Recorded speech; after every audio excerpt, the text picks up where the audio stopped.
Hello, everyone. Thank you for coming. We are just waiting for our folks. Of course, I suspect that most people were probably not able to pull away from the career planning session that happened just before this one. Hopefully, you guys were able to catch that one. I think that's a really important part of this career fair is knowing how to plan your career and what you want from it. So for the folks that are in the session now, I would just do a quick recap. So right now we have panel sessions going on until 4 o'clock. The booths open up, the virtual hiring booths open up officially at 12 p.m. We have about 25 actively hiring companies, you guys. There are hiring managers that are in those booths that are ready to chat with you. So definitely be sure to hop in. Back and forth between the hiring booths and checking out the panels where we have our speakers who will be dropping gems for you guys. And I'm very excited about this one. This will be the cultivation panel.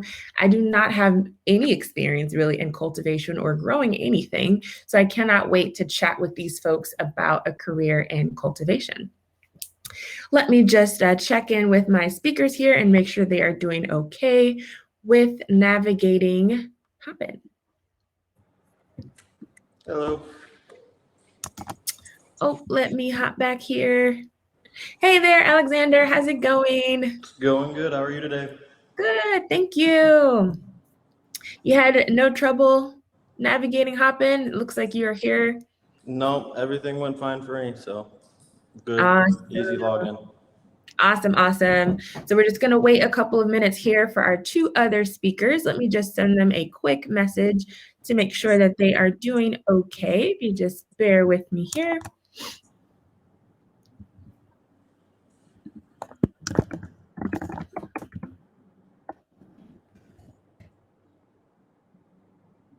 All right.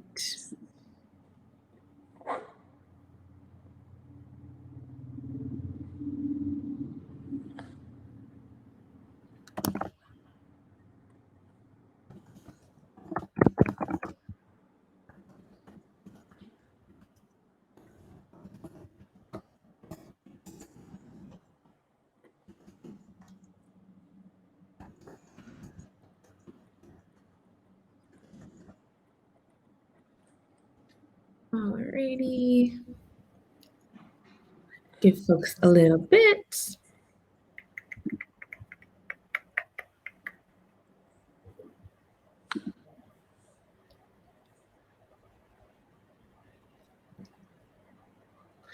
All right, well, while we wait for folks, so I see there are some people in the room here.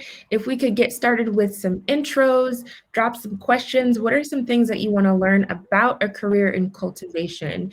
So today we won't be talking as much about specific techniques when it comes to growing. Today we're going to be talking about a career in cultivation, how to get started, what that looks like, some tips that you might need. So go ahead and drop some questions, and we'd love to hear from you about what you want to know today and where you are in your career or how long you've been thinking about cultivation, those types of things, just so we can get a sense of who's in the room and we can address your questions.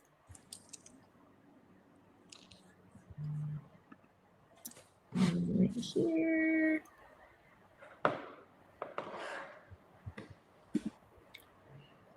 All right, give me one moment here. We are having some technical difficulties with a couple of our speakers here. So let me just check one thing here. Hey, Scott, what do you mean by higher learning institutions? Are you talking places like Oaksterdam and stuff like that, or? Hey, Alexander, if you want to go ahead and mute your mic until we get started, that would be awesome. Thank you. All right. Oh, I'm sorry. I'm so sorry. I didn't realize that you were talking to an attendee. I apologize. I thought you were talking to someone else. Carry on.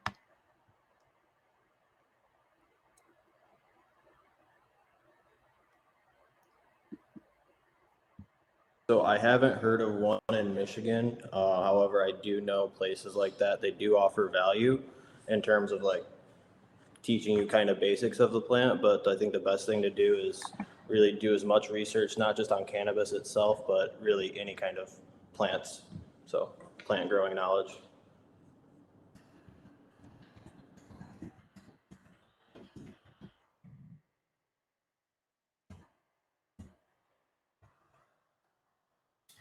All right, here.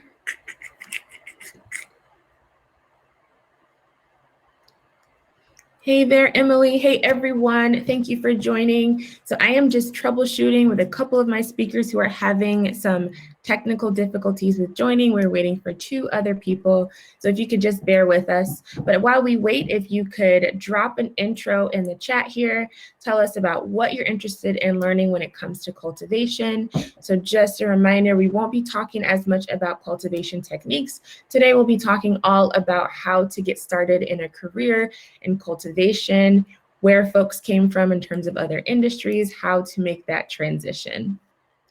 So if there are specific cultivation questions, we probably will route those offline. Alexander will be in the networking section a little bit later, so we can chat with him and talk all things cultivation. Most of that will go over my head anyway, because that is not my expertise at all. But thank you so much. Hey, Danielle. Hey, Denise. I apologize if I am mispronouncing that. All right.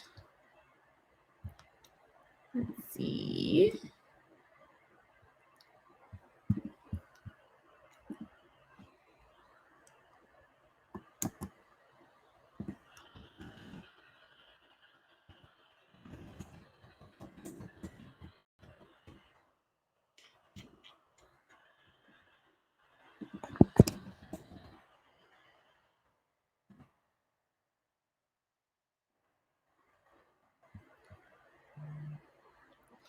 All right, guys. Well, while we wait, so I have my team helping out with my speakers in the background. So let's just get started here. And it's the Alexander show for right now. Until we get the rest of the folks loaded on, we can get started. It's all you. So we can get a little bit more in depth with our questions until the rest of our speakers join. All right, sounds good. So, hey everyone, again, I'm sure you guys have seen my face already, but I am Cree Robinson. I am one of the co-founders of touCanna, which is one of the organizers of this event. We are a software company for dispensaries. So I am in the tech field. We have an exciting tech panel coming up later, but for right now, it's all things cultivation. So Alexander, can you tell us who you are, where you're from, and what your role is currently in the cannabis industry? Yeah, so my name is Alexander Lorenz. I am originally from south of Chicago, and I am currently a cultivation manager at Cannabis Company in Adrian, Michigan. So I've had experience the past 3 years now in commercial cultivation. I came from the service industry, working behind a bar and going to school, and yeah, now past 3 years have been, all feet on the grindstone, or however you want to say it, but just going forward and commercial cannabis at a very large scale. So Well, thank you, Alexander. And I love the fact that a lot of folks who reach out to me say, I don't have specific cannabis experience. I came from accounting. I came from retail. How do I transfer my skills over? And I love the fact that you've come from the service industry. So can you talk about what your first step was to transition from the service industry to cultivation? honestly, it's networking. So I'm very passionate about cannabis just in general. Being a bartender, you're always talking to people and you have people coming in all the time. So at that's how I got to meet someone, and really anyone that's here is taking the correct first steps, I think, into getting their foot in the door, because as soon as you meet someone and you can find out more about the cannabis industry, uh, that's the best way to do it, is talk to them, see who's hiring, see what's around, what's available, and look for those jobs. And don't take no for an answer. Not meaning it in a bad way or anything like that, but keep applying, keep talking to these people, because the more you talk and the more you get in their ear, the easier it is to for them to know you. So once that name comes across their application, or their resume comes across the desk, they have a face to that already, and they're more willing to hire you in that aspect, knowing that if they've seen you 3 or 4 times with your name on on their desk applying for even different positions, just do whatever you can to get your foot in the door and go from there. Talked about that quite a bit in the last panel, the importance of networking, especially with this industry being so young still and having people that are so passionate. And like I mentioned in the keynote, 10 years from now, who knows if that'll be the case? Who knows if it'll still be full with passionate people like yourself, like myself. So right now is the time to network and really get in there. Yeah. So related to that, would you say, what are the opportunities for someone who has grown in the legacy market? And just for some context, when we say legacy market, we're talking about folks who were involved in the industry before it was medical or recreationally legal. So what are some cultivation opportunities for folks who have been a part of the legacy market? Realistically, being a part of the legacy market doesn't necessarily guarantee you any aspect into the industry. Because I want to say like, hey, you don't hire growers or anything like that, but you have to have an open mind and be willing to come in and like take your knowledge that you have now and then keep adding on top of it. Most places want someone that's always willing to learn and always willing to keep growing. And it's really hard going from, in Michigan, 72 plants to a room of 1,000 plants. So realistically trying to manage that and get your mind wrapped around it, I think is the best way going forward is like getting your foot in the door and then just open mind, because it doesn't matter if you've grown, 7,000 plants or 100 plants. There's still like the same basics, and now you have to think of it as like, if this is a production facility and we got to keep moving. So that being said, do you think someone with absolutely no cultivation experience, someone who's never even touched a garden, are there still opportunities in cultivation for folks like that?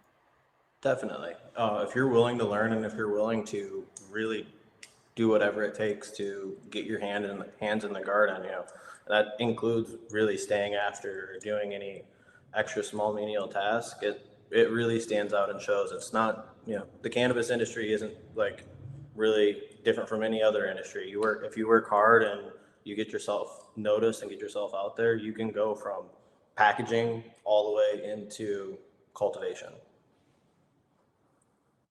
That. So we just got a good question from Danielle E. Do you have any cultivation resources like books or maybe podcasts that you would recommend? So as far as books go, there's really any book that has to deal with plants in general, microorganisms and how plants coincide. Like teaming up with microbes is a really good book. There's a book by I can't remember his name, but it's the Grow Bible, and it has literally all of the like basics. And from there, I'd say just really doing anything else. I went and I took actually online learning at NPK University. It's a guy who used to be a professor at Michigan State. He got his master's in horticulture, and I went and I paid $400 for his class. And it wasn't just about growing weed, it was about growing plants all in general. And that gave me a very good baseline from propagation all the way to end product and like taking care of flower, harvesting, stuff like that. As far as podcasts go, I absolutely love podcasts. Anytime you're in a grow, I recommend listening to a podcast just because it keeps you in that grow mind. There's Grow Bud Yourself by Danny Danko. There is the Real Dirt podcast. Growcast is another good one. And then the Dude Grows Show, I think yeah. And then Homegrown Helpers as well. So there's a bunch of different podcasts out there. I really recommend Growcast. It's a good intro to the cannabis industry. And the guys out there, they have a big community already built up. So those and the Real Dirt are my two go-tos. Awesome. So I'm just adding those in the chat here. So we have Growcast, we have the Grow Bible. Okay. So some great resources. So what would be the first thing that you would recommend to someone if they come to you and they say, Alexander, I really want a job, but I have no experience? What would be your first step in training them? In terms of like getting them into the cannabis industry, or like you're already in the cannabis industry and it's like your first day and I have no experience? Say it's their first day, they were hired into Cannabis, they have no experience, and they say, what do I do? Here's my first day. Awesome. So if they're starting in the grow area, they're going to be spending time with either like a team lead or the cultivation manager like myself, and getting a basic rundown of what the facility is and all the different environments in the facility. Depends on where you work. They can be very split up and compartmentalized in terms of like, these are vegetative plants, these are flowering plants, these are all of the propagation and mother plants. So realistically, I like starting people at the very beginning. This is the clone room. This is where everything starts. Show them how plants start growing, and then basically working their way into whatever the team is doing for that week. So 2-3 days of like an intro to say, hey, this is a cultivation facility. This is what we do. And then realistically on that third day, getting in with the team and making sure that they're understanding why they're picking the leaves that they're picking, stuff like that.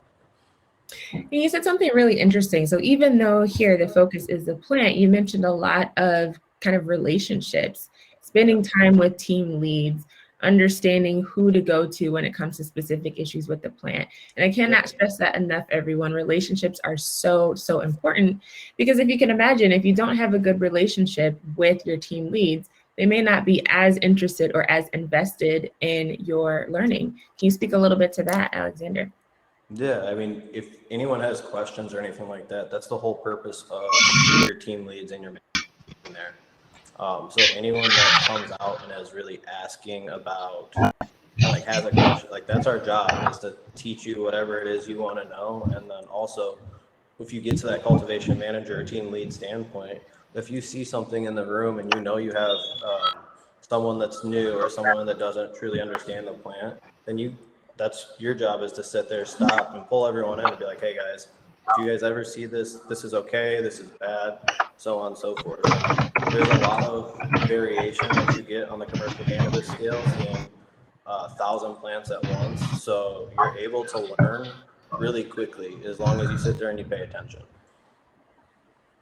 I love that. That's a really good point. And I definitely want to jump into that later too, the difference between maybe someone who is a caregiver or someone who grew in the legacy market to managing 1,000 plants. That's a pretty big jump. So I want to touch a little bit on the additional skills that you might need as a cultivator. So in addition to knowing the plant and being connected with the plant and knowing what it needs, there are some operational skills that sounds like might be helpful. But before we jump into that, Kim, I want to welcome you to the stage. Thank you for bearing with us as we worked through some of your technical difficulties here. So if nothing ever goes easy for me, put that right into cultivation. Everything has surprises. Yes. I mean, in the cannabis industry, you got to have grit, you got to be resilient, and you kept at it until you got here. So makes sense as to why you are where you are in your career. But if you could give us a little intro, tell us who you are, what you do, what your role is, and where you're located. So I'm located in Michigan. I'm a lead cultivator in Eden. So we're Class C recreational, medical and recreational cultivation right now. We do have our first dispensary that's coming up, and so we will be in retail and but we're focusing right now on cultivation.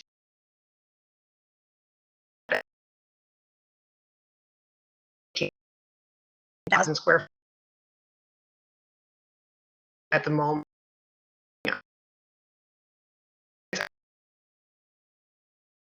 We've just put out our third. And Kim, you broke up there just a little bit, so we'll see how it goes. We may have to have you turn your video off. Is it working? Yeah, it's working. You're just a little choppy, so we'll see how it goes. We may have to have you turn your video off, but for right now, I think we are okay. So congratulations, though. You've got a lot of big things going. You've got retail. You just finished your third harvest, I believe you said, so congrats on that. And so with that being said, you are expanding, it sounds like, pretty quickly. So I'm wondering if you can talk a little bit to the types of cultivation jobs that are available in the industry currently.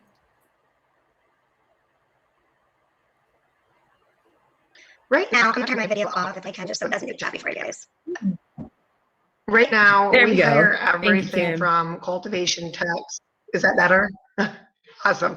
We are hiring anything from cultivation techs, which is at the entry level. They're getting their foot in the door in the industry to grow. They might have some experience, they may not, but it's a position that growers, and they learn the process from all the way from seed to when we send it out for retail. Those are obviously very plentiful. It's a hard work because you get to see the process. We also hire, we have crew leads that run either our trimming room, our what we consider our processing room, which is really just and curing. And in our facility, we have 4 cultivation pods. So we have a room, our crew for each one of those, which we can go grow lead, and have anywhere from 3 to 5 underneath them. We're kind of all the way from the very entry to cultivation. Have some administrative positions such as HR compliance. So it's kind of it's a very interesting. You can from any facet successful in this. I love that. So you mentioned so many different diverse roles, and I'm going to ask both of you a question, and this might be a little bit tricky, and that's okay. We can pass if we need to. So I'm wondering, so you mentioned cultivation techs, Kim, that's more of an entry role. So I'm wondering from both of your perspectives, how long might it take someone to come into a cultivation tech role who has very little to minimal experience in cultivation? How long would it take for them to move up to, say, a role like yourself, Alexander, as a manager or a director of cultivation? Alexander, we'll have you tackle that one first. Okay, so realistically, like I didn't come in with a lot of cultivation experience in general. It was mainly, I was the legacy market caregiver helper. So I helped trim buds and help, do whatever I had to do, a little bit off my weed price. But basically, it took me about 6 months, 7 months to really develop. I came in with a strong managerial background beforehand. So I've always been working for Starbucks, working for corporate restaurants, stuff like that, in a managerial type role or setting. And then I was really lucky getting in very early in a company. And as the company continued to grow, the managerial aspects really helped me stand out, because it's not just about, from my position, it's not just about plants. Like I have to have an extremely good plant knowledge, yes. However, I also have to be able to manage a team of 20 to 30 people at times, plus 6 to 7,000 plants and everything else that's going on. So it all depends on where your background is and realistically how determined you are. I really put a big emphasis on my success is my determination and my saying like, hey, like this is what I'm gonna do, and just believing in yourself and going for it. So. And that's something that I really appreciate that you mentioned, because I think a lot of times, at least people, when they reach out to me about cultivation, so many people reach out with a lot of passion about the plant, which of course you have to have passion, right?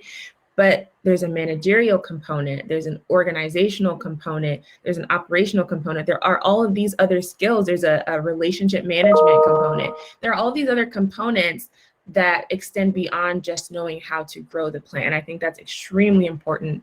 And I want, folks in the chat to just take note of that, because if you have, say you've been a retail manager for the past 10 years, you can bring that experience to cultivation. And it sounds like, correct me if I'm wrong, guys, it sounds like you can still thrive. So I think that's a really important point that you pointed out. Yes, definitely. And I just want to take a second to welcome Ian. Ian, thank you for joining and bearing with us through the technical issues. Happy to have you here. Thank you so much for having me. Yeah, and just to put the spotlight on you for a second, if you could give us a quick intro, tell us who you are, what your role is, and where you're located. My name is Ian Pyle. I am Director of Cultivation for Pressure Pack. We are located in Macomb County, Michigan.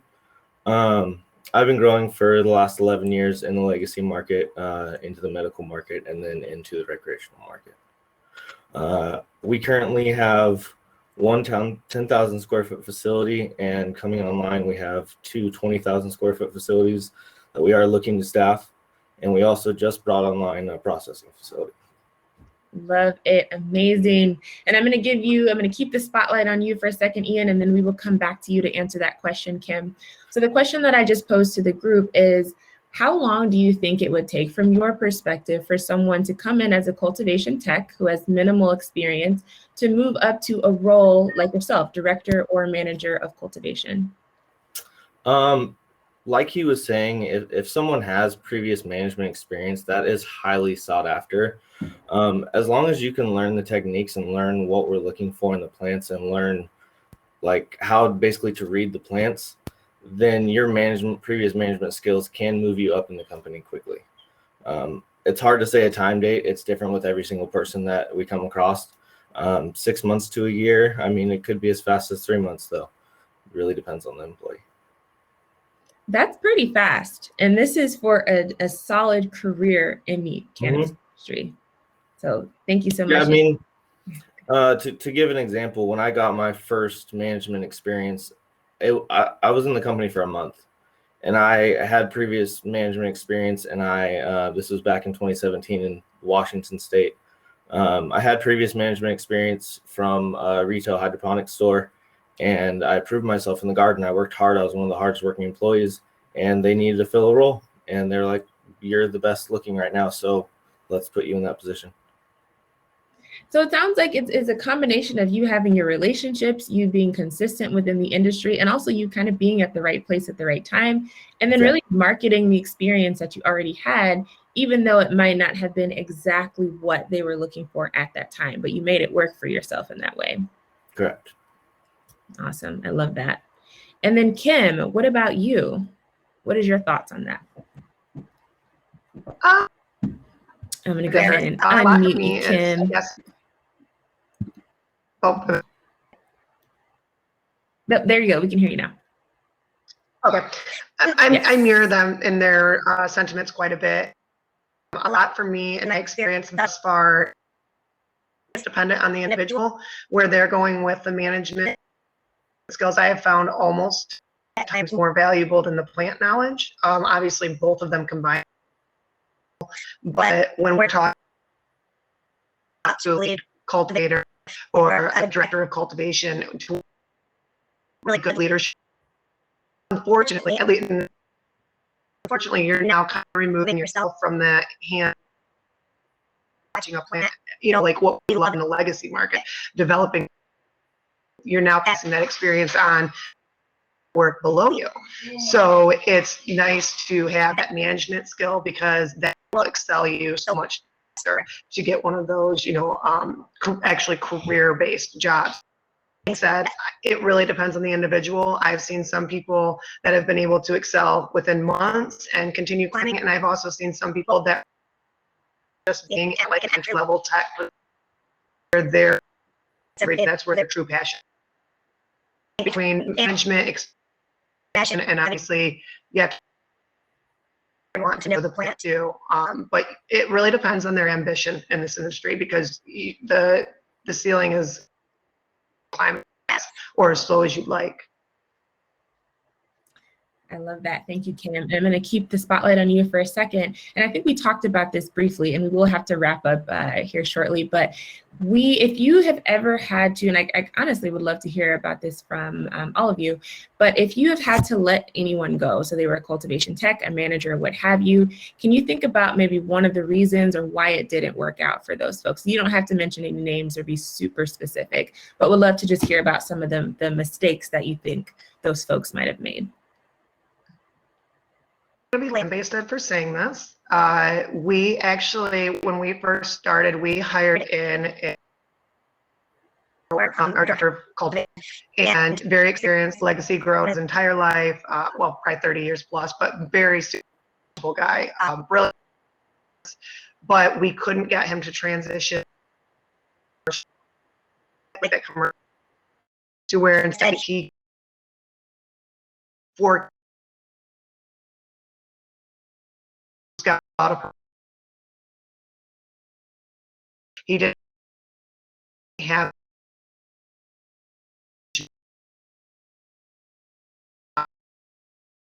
experience.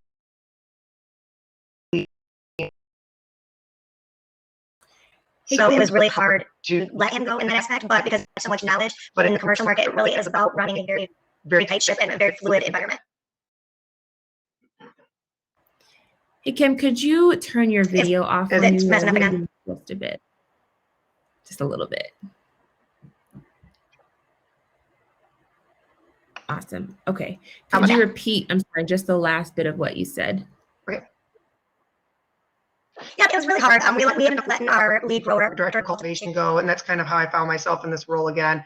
I was more on the administrative side, but I got back to the managerial side of it just because he coming from the legacy market. He was so good at the plant side and so knowledgeable there, but he didn't have the managerial experience, and he didn't have the adaptivity and the fluidity to, you know, be able to forecast out a perpetual harvest. And he wanted to secure 100 plants at a time, where now we're growing thousands and we have to keep, you know, 20 to 30 staff underneath him. So it was very difficult because he was a very intelligent guy and super smart, but it was a hard fit for at the commercial level. 100%. About that briefly on our call the other day. Alexander, I would love to hear from you and your thoughts on if you've ever had to let anyone go and why. It was a big mentality issue in terms of everything. When you're, like you're saying, when you're working with 1,000 plants, we do have this passion for the plant, and a lot of us are used to working with, you know, just 100 plants or a small amount of plants. Like, you got to think, like, at the end of the day, we're still in a production facility, in a production environment, and it's not a lackadaisical type of environment. Or if you have, you know, to say one bad egg or anything like that, it'll spoil the rest of the bunch. And when you're working, you know, long hours of standing next to the people, you know, standing next to your friends and your other technicians that you're working with, it's, you know, you don't always have to get along, but you have to work together as a team, because it's really a really big team environment for the cultivation industry. So it sounds like from both of you, and I want to hear from you, Ian, as well, adaptability is a big part of this. Being able to adapt to, okay, even though I focus and put all this time and effort into my 100 plants, I'm going to have to shift a little bit and think about, how am I managing my team? How am I managing my time? How am I managing these 1,000 plants, even though what I'm used to has literally grown by 10 times? Yep. So very good point. Thank you, both of you. And Ian, can we hear from you? So for me, I'm the same way with these guys. Production is critical. You need to have the rooms cleared out and set as soon as they're harvested. So it gets harvested, you get plants in that next day. That means your veg has to be set. That means your clones have to be set. And your crew has to be working together to get all those tasks done on time.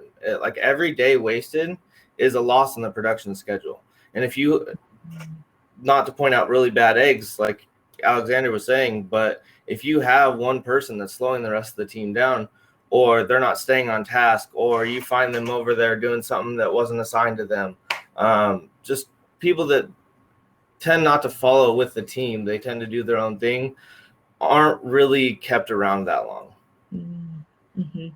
That makes sense. And it can be hard too to transition. You're used to doing your own thing to now working in this really fast-paced environment. It can be difficult to adapt. So it sounds like, you know, just a piece of advice from what I'm hearing from you guys is just really try to be flexible, keep the knowledge that you have and the passion about the plant, but really be willing to change how you do things according to, you know, your team and in the best interest of the team. If I can speak on that too. Yeah. For employees that are coming in, busy hands are the best. So as long as you keep busy on the tasks that are at hand and they get them done, and you're like, okay, let's go to our next task, and you keep busy, then you should be fine with the rest of the team. As long as you keep on your team tasks. I mean, directors and managers like myself, we have the days planned out specifically to last the whole entire day. And so there's no time wasted in that. So as long as you keep your hands busy, you'll be fine in our industry. Good to know. And well, real quick, yeah. Just real quick, I know we have to get off with that to prospective employees. There's never downtime. There's never some be doing at a commercial facility. There's always plenty to be done. So if you're finding yourself standing around or there's always work to be had. So in that case, it sounds like someone with initiative too, someone who's going to take initiative, do things, and not just stand around and say, well, I didn't have anything to do, so I sat here for 6 hours. That's not really going to cut it, you know, because I'm sure we've all worked with folks like that, or we've even been that person in some cases when we were younger or what have you. It sounds like that's not really going to cut it though in this arena here. Yeah. So there's something that minimum. Yes, exactly. Exactly. All right. Good. Crucial for sure on everything. A clean garden is a happy garden. And like, that's one thing that I want to make sure everyone understands is you have to clean. You might want to grow, but cleaning comes first always. And there's always something to clean. And it's not personal, right? Like No. Everyone does it because you have to do it in order for things to work out the way that you want. You just have to clean. Just got to do it. All right, folks. Well, to wrap up here, if we could just let the audience know how we can get in contact you, whether it be your social, website, email, what have you. Kim, we'll start off with you. How can folks get in contact with you? So we're on Facebook, and our company name is Green Eden. On Facebook, you can look us up there. We're also on LeafLink. LeafLink, you can check us out. So media avenues, but we are definitely always hiring sorts of various positions. Like I said, our retail's coming up this fall, so we'll be looking for the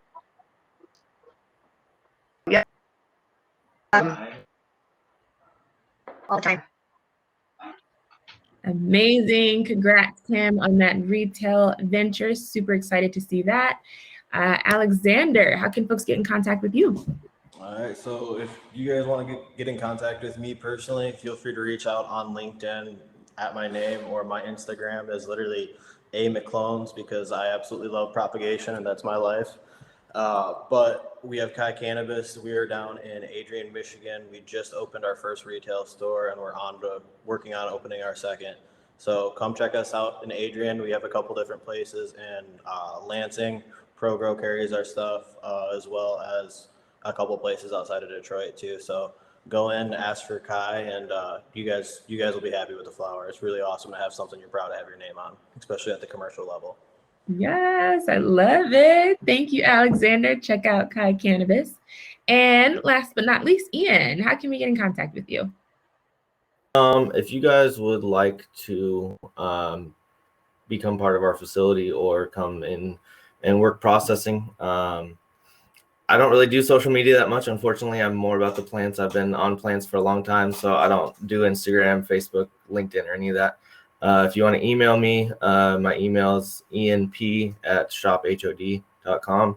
Send me your resumes. I'll take a look at them. If you're somewhere that I think I'm interested in, then I'll be in contact with you. Awesome. And House of Dank does have a hiring booth. There is someone there now, so you can check them out. You can just indicate that you would like to apply for a cultivation position, and we will take care of you there. Thank you so much.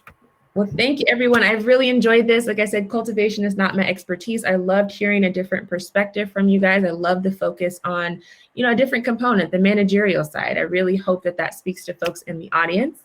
And with that being said, let's head on over to, I believe the retail panel is happening right now. So thank you, Ian, Alexander, and we will see you throughout the career fair. Thank you, guys. Y'all have a good one. Thanks. Bye, guys.